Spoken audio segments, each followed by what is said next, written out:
আসসালামু আলাইকুম, নাফিস daily blog থেকে আজকে নতুন একটি রেসিপি নিয়ে চলে আসছি। যেহেতু এখন আমের সিজন, তাই রেসিপিটি অবশ্যই আম দিয়ে করতে হবে। আর এই রেসিপিটি দেখার জন্য ফুল ভিডিওটা দেখতে হবে। পুরো রেসিপিটি বানানোর জন্য আমি এখানে 2 কেজি আম নিয়ে নিয়েছি, যার কারণ আমার এখানে বেশি বানানোর দরকার নেই। আমগুলো খোসা ছাড়িয়ে ভালো করে ধুয়ে নিলাম এখানে প্রথমে। এই যে এখন আমগুলোকে আমি সুন্দরভাবে কেটে নিচ্ছি। এই যেখানে দেখানো প্রসেস অনুযায়ী কাটতে হবে, কারণ যেহেতু আমগুলোকে আমি প্রপারে সিদ্ধ করব, তাই এইভাবে চিকন চিকন করে কেটে নিলে সিদ্ধ করতে সবচেয়ে বেশি সুবিধা হয়। এই যে দেখুন, ঠিক এভাবেই আমরা আমগুলোকে কেটে নিব সুন্দরভাবে। সবগুলো আমকে ঠিক এভাবে কেটে নিচ্ছি।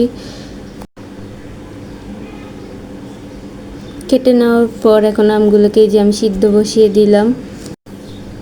সিদ্ধ হয়ে যাওয়ার পর এই যে ঠিক এইরকমভাবে হয়ে যাবে সিদ্ধ হওয়ার পর আমরা এগুলোকে ঠান্ডা করে নেব। প্রথমে নামিয়ে কিছুক্ষণ রেখে দিলে এগুলো সুন্দরভাবে ঠান্ডা হয়ে যাবে। ঠান্ডা হওয়ার পর তারপর আমাদেরকে এই আমগুলোকে সুন্দরভাবে চেলে নিতে হবে এভাবে, কারণ আমগুলোতে অনেক আঁশ থাকতে পারে, এই আচারটা বানানো যাবে না। তাই এই যে এখানে সবগুলো সেদ্ধ আমগুলোকে আমি এইভাবে সুন্দরভাবে চেলে নিচ্ছি।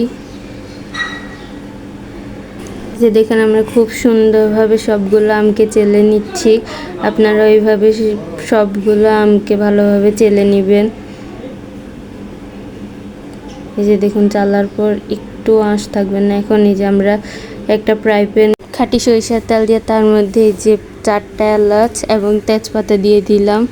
এরপর দিয়ে দিলাম কিছু পাঁচফোড়ন, গোটা পাঁচফোড়ন দিয়ে দিলাম। এগুলোকে আমি এখন ভালোভাবে আগে প্রথমে ভেজে নেব। এই যে এখানে ভিডিওতে দেখানো প্রসেস অনুযায়ী আপনারা প্রথমে এই সকল মশলাগুলোকে আগে ভালোভাবে একটু নেড়ে চেড়ে ভেজে নেবেন, একটা স্মেল বের হওয়া পর্যন্ত। এরপর আমি এখানে দিয়ে দিব কয়েকটা শুকনো মরিচ। এখানে আমি 3 থেকে 4টা শুকনো মরিচ দিলাম।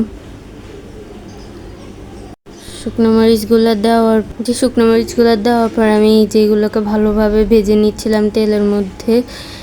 এরপর আমি এখানে দিয়ে দিব 1.5 টেবিল স্পুন রসুন বাটা। যে আমি 1.5 টেবিল স্পুন রসুন বাটা দিয়ে দিলাম।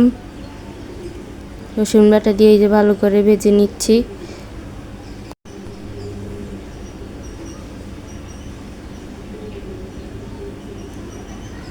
ভাজা পরে যেখানে রাখা আম যে চেলে রাখছিলাম, ওই চালা আমগুলো আমি এখন এখানে দিয়ে দিচ্ছি। দেওয়ার পর দিয়ে দিলাম স্বাদ মতো লবণ। লবণটা আপনাদের স্বাদ মতো দিবেন। লবণ দেওয়ার পর এরপর আমি দিয়ে দিচ্ছি মরিচের গুঁড়া। এরপর আমি দিয়ে দিচ্ছি চিনি। এটা আপনাদের স্বাদ মতো দিতে পারেন। আপনারা যদি চাটনিটা একটু মিষ্টি খেতে চান তাহলে চিনিটা একটু বাড়িয়ে দিতে পারেন। আমার এই পরিমাণটাই ঠিক ছিল, তাই আমি আর চিনি অ্যাড করিনি এই চিনিতে। এরপর আমরা সারাক্ষণ নাড়তে নাড়তে এই যে ঠিক এই পজিশনে আসা মানে আমাদের এই চাটনিটা সম্পূর্ণ রেডি। এটাই ছিল আজকে আমার কাঁচা আমের চাটনির রেসিপি। সবাইকে অসংখ্য ধন্যবাদ।